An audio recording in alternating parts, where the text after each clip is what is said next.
గురుగారు నమస్కారం. శ్రీమాత్రే నమః. గురుగారు మార్చి నెలకు సంబంధించి గ్రహస్థితులు కానీ లేకపోతే ద్వాదశ రాశుల యొక్క గ్రహస్థితులు ఎలా ఉన్నాయి? తప్పకుండా అమ్మ. ఫస్ట్ ఆఫ్ ఆల్ ఏంటంటే జీవకారకుడైన గురువు, గురుబలాన్ని ఇచ్చే గురువు మేషరాశిలో ఉన్నారు. మీనంలో రాహువు, కన్యారాశిలో కేతువు, కుంభరాశిలో శని యొక్క సంచారం జరుగుతుంది. ఇవి స్టాండర్డ్గా ఉన్నాయి, ఇవి ఎక్కడ కదలట్లేదు.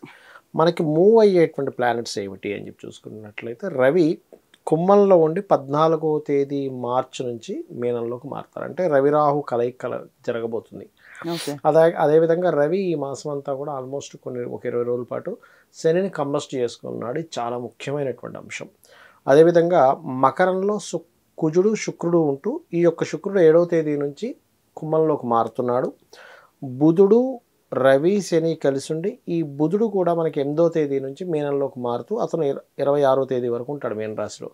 అంటే దాదాపుగా 8వ తేదీ నుంచి 26వ తేదీ వరకు మీనంలో మనకి బుధుడు నీచబడి ఉంటున్నాడు. ఈ నెల మొత్తము కూడా ముఖ్యంగా తెలుసుకోవాల్సింది ఏంటంటే శని కంబస్ట్ అయ్యాడు, బుధుడు నీచబడ్డాడు, శుక్రకుజుల కలయిక వల్ల ఒక ఫలితము, కన్యారాశిలో కేతు వల్ల ఒక ఫలితం అనేటువంటి జరుగుతుంది. ద్వాదశ లగ్నాల వారికి, లగ్నం తెలియని వారికి రాశి నుంచి కూడా చూసుకోవచ్చు. గురుగారు మార్చి నెలకు సంబంధించి వృశ్చిక రాశి యొక్క స్థితిగతులు ఎలా ఉన్నాయి? వృశ్చిక రాశి వారికి అమ్మ ఈ మాసంలో చూసుకున్నట్లయితే రాస్యాధిపతి 3లో ఉన్నాడు. అంటే ఏంటి, ఇంటిలో ఉండకుండా బయట తిరగడం ఎక్కువగా ఉంటుంది, జర్నీస్ ఎక్కువగా ఉంటాయి. సో ఎగ్జాల్టెడ్ పొజిషన్ కాబట్టి మీరు చేసే ప్రయత్నం కూడా ఫలిస్తుంది అనేటువంటిది ఈ రాస్యాధిపతి చూపిస్తున్నాడు. ఈ రాశి వారికి ఆర్థిక పరంగా ఎలా ఉంటుంది గురుగారు? ఫైనాన్షియల్గా అంటే ఒకటి అప్పు లభిస్తుంది. గవర్నమెంట్ కాంట్రాక్ట్స్ ఏదైనా చేసినట్లయితే ఆ కాంట్రాక్ట్ చేసిన ధనయోగం అయితే బలంగా చూపిస్తుంది. ఓకే, విద్యార్థులకు ఎలా ఉంటుంది గురుగారు? విద్యార్థులకు మాత్రం కొంచెం జాగ్రత్తగా ఉండాలి. విద్యార్థులకి క్యాబ్ అంటే ట్రాన్స్పోర్టింగ్ నడిపేటువంటి వారికి, అదేవిధంగా విద్యా సంస్థలు నడిపేటువంటి వారికి, ఆయిల్ ఐరన్ సంస్థలు ఉండేటువంటి వారికి కొంత స్ట్రెస్ఫుల్గా ఉంటుంటుంది చెప్పాలంటే. వివాహానికి సంబంధించి ఎలా ఉంటుంది గురుగారు? వివాహ నిర్ణయాలు, వివాహ సంబంధించిన విషయంలో ఖచ్చితంగా బాగుంటుందండి. అంటే శుక్రకుజుడు కలిసి ఉన్నారు కాబట్టి ఫస్ట్ వీక్ వరకు అనుకూలత వాతావరణం ఉంది వివాహం విషయంలో. ఈ రాశి వారికి ఆరోగ్యపరంగా ఎలా ఉంటుంది గురుగారు? ఆరోగ్య కారకుడు, ఆరోగ్య స్థానము కనుక చూసుకున్నట్లయితే కొంతమందికి బ్రీతింగ్ ప్రాబ్లమ్స్ ఉంటాయి చూసారమ్మ. అటువంటి విషయాల్లో కొంత జాగ్రత్తగా ఉండాలి. కొంచెం మంట పుట్టినట్టు అనిపించడం లోపల ఉంటుంది, కొంచెం వేడి చేయడం వల్ల అటువంటి ప్రాబ్లమ్స్ వస్తూ ఉంటాయి. దానికి ఏం చేయాలి అంటే సుబ్రహ్మణ్యేశ్వర స్వామి ఆరాధన చేయడము, క్యారెట్స్ గోవుకు తినిపించడం చేసినట్లయితే అన్ని విధాలు బాగుంటుంది. అయితే ఈ రాశి వారికి వృత్తి వ్యాపార పరంగా ఎలా ఉంటుంది గురుగారు? గవర్నమెంట్ జాబ్స్ కోసము, బ్యాంక్ జాబ్స్ కోసం ప్రయత్నం చేసేటువంటి వారికి చాలా బాగుందని చెప్పుకోవచ్చు. వ్యాపారస్తులు మాత్రం కొంచెం చూసి వ్యాపారం చేయాలి. ఎందుకంటే లాభస్థానం, మనకి ఏ వ్యాపారం చేసినా లాభం కోసం చేస్తాం. అక్కడ కేతు ఉన్నాడు కాబట్టి ఫైనల్గా లాభాల దగ్గరికి వచ్చేసరికి పెద్దగా ఏమి కనబడదు. కాబట్టి ఈ విషయంలో జాగ్రత్త తీసుకోవాలి. అయితే పెట్టుబడులకి సంబంధించి ఎలా ఉంటుంది గురుగారు వీరికి? పెట్టుబడులకు సంబంధించినటువంటి విషయంలో గుర్తుపెట్టుకోండి, ఈ మాసంలో ఫస్ట్ వీక్ వరకు చాలా బాగుంది. ఫస్ట్ వీక్ దాటిన తర్వాత మాత్రం కొంచెం పెట్టుబడుల విషయంలో కంప్లీట్గా తెలుసుకోకుండా పెట్టుబడులు పెట్టకూడదు. ఈ రాశి వారు తీసుకోవాల్సిన రెమెడీస్ ఏంటి గురుగారు? రెమెడీస్ అంటే ఒకటేనమ్మా, ఇక్కడ ప్రధానంగా పంచమంలో రాహు ఉన్నాడు కాబట్టి దుర్గా ఆరాధన ఎక్కువగా చేయాలి వృశ్చికం వారు. ఓకే, దాంతోపాటు బుధుడు వచ్చి చేరుతున్నాడు మనకి 8వ తేదీ నుంచి, మార్చి 8వ తేదీ నుంచి. అంటే మార్చి 8 నుంచి కంటిన్యూస్గా వీలున్నప్పుడల్లా కూడా విష్ణు సహస్రనామాలు వినడము, పెసలు దానంగా ఇవ్వడం చేస్తే అన్ని విధాలు బాగుంటుంది. అయితే గురుగారు చాలా మందికి లగ్నం తెలియదు, రాశి తెలియదు, నక్షత్రం కూడా తెలియదు. అయితే మరి అలాంటి వాళ్ళు ఎలాంటి జాగ్రత్తలు తీసుకోవాలి?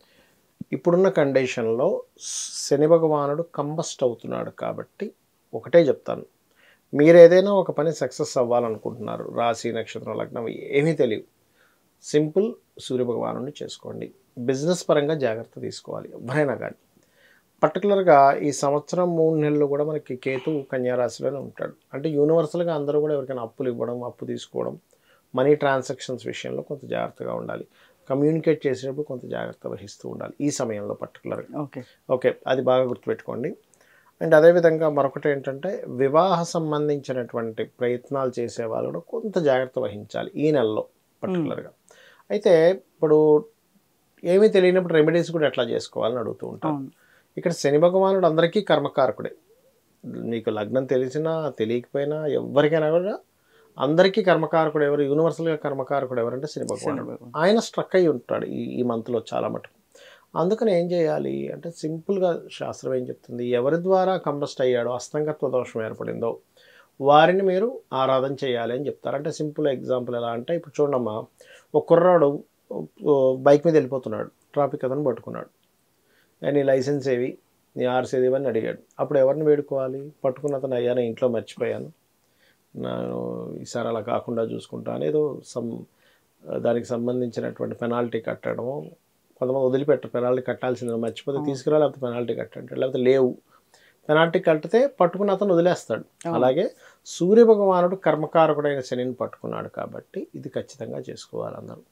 అదొకటి. మీనరాశిలో రాహు సంచారం జరుగుతుంది కాబట్టి నేను చెప్పేది ఏమిటంటే, పితృదేవత ఆరాధన ఈజ్ మోస్ట్ ఇంపార్టెంట్ ఇప్పుడున్న కండిషన్లో.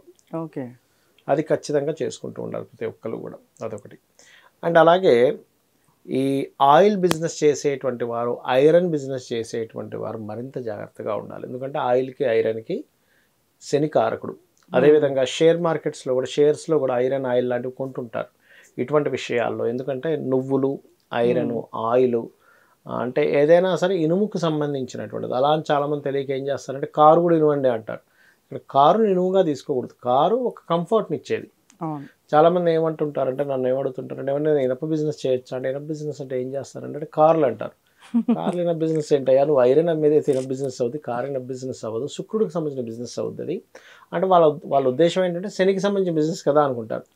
అలాంటి అన్నింటిలో ఐరన్ ఉంటుంది. అన్నీ శనేనా కాదు కదా, ఇల్లు కడితే కూడా అందులో కూడా ఐరన్ ఉంటుంది.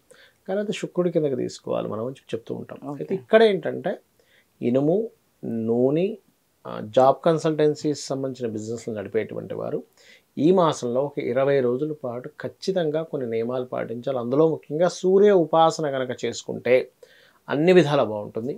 దీంతోపాటు గోశాలకు వెళ్ళి గోవులకి గోధుమ రవ్వ ఉంటుంది, గోధుమ రవ్వ తినిపిస్తూ ఉండాలి. అయితే ఇక్కడ ఎంత ఏంటంటే, మనం ఈ గోచార ఫలితాలు ఎంత చెప్పుకుంటున్నా మీ పర్సనల్ చార్ట్ అనేది ఒకటి ఉంటుంది, గుర్తుపెట్టుకోండి. మీ పర్సనల్ చార్ట్లో ధనాధిపతి మహాదశ అద్భుతంగా ఉంది, మీకు ఈ గోచార ఫలితాలు 5 to 10%. అది ఇంకా ఆ యోగం ఇచ్చేస్తుంది. ఇప్పుడు ఎందుకంటే మనం చూడండి, 10 షాపులు ఉంటాయి, అన్ని షాపులు బాగానే ఉంటాయి, కానీ ఒక షాప్ అద్భుతంగా నడుస్తూ ఉంటుంది. ఏమిటి ఈ మెటీరియల్ ఈ షాప్లో ఉన్న మెటీరియల్ ఈ షాప్లో లేదా, బట్టలు ఉన్నాయి, అంతకంటే ఇంకా అద్భుతమైనవి ఉంటాయి, వాడికి నడదు. అదేమిటండి అంటే వాళ్ళ గ్రహస్థితి అలా ఉంటుంది. వాళ్ళు సిస్టమేటిక్గా ఉన్నా సరే కొన్నిసార్లు వాళ్ళకున్నటువంటి జన్మజాతకంలో ధనయోగమో, ధనహీనత యోగమో, ఆ రోగం వచ్చే యోగము, లేకపోతే రోగం నయమయ్యే యోగము, ఇన్వెస్ట్మెంట్ చేస్తే అద్భుతంగా వచ్చే యోగం, ఇవన్నీ కూడా మీ జన్మజాతకంలో ఉంటాయి. అవి తెలుసుకొని అడుగు ముందుకు వేయాలి, అన్ని విధాలు బాగుంటుంది. ఇది శ్రీమాత్రే నమః.